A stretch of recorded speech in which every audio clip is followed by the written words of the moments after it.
So we're going to be recording this video to answer Jay Handel's question on Instagram, asking to explain rotational movement in the context of our Damian Lillard video.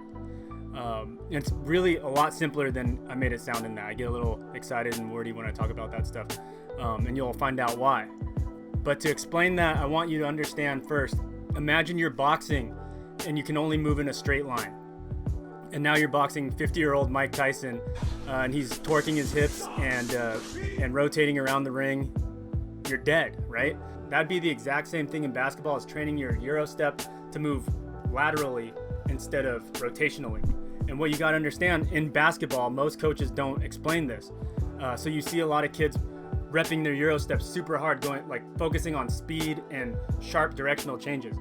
The reason we made that Damian Lillard video is because I'm watching him do his eurostep and it looks like he's effortlessly converting on people. And that's just because he's using the full range of tools he has available to himself, unlike most players who are limited by not understanding what is there. You know, in boxing, this is a common occurrence, but it's the same thing in basketball. If a boxing coach doesn't teach you about how to use diagonal movement and rotational movement together, the consequences are a lot more severe than there is in basketball.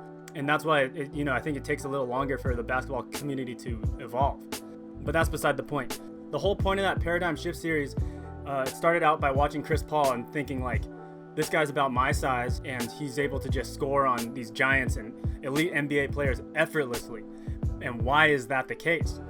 Same thing with Lou Williams, same thing now with Damian Lillard. And once people understand that, I think that's just going to help them. And because now it's going to expand their understanding of the parameters of what they can do in basketball. Look at James Harden. He's like the most creative scorer in the game.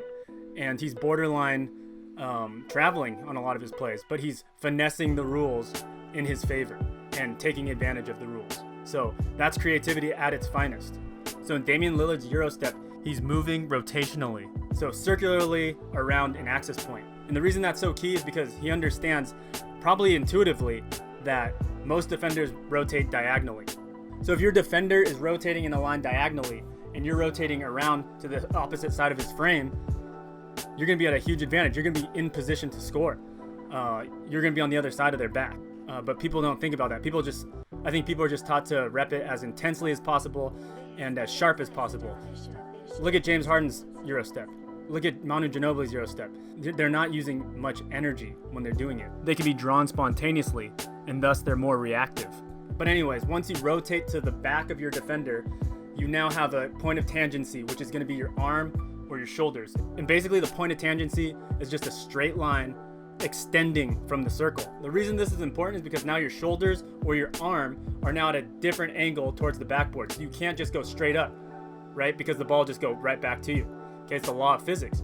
So you're going to have to add additional rotational movement to get that ball off the backboard into the target. And generally speaking, you're going to be rotating your thumb towards your pinky. And that's going to provide the English, I don't know if English is the right term for that, but it's going to provide the right side spin to get the ball off the backboard from the bottom quadrant of the backboard into the basket. And now you have them beat, because now you're able to operate using different angles than your defender. Your defenders are either going to be moving laterally or vertically. If you're able to work between that space, you're going to have a lot more scoring opportunities. So I hope that makes a little more sense.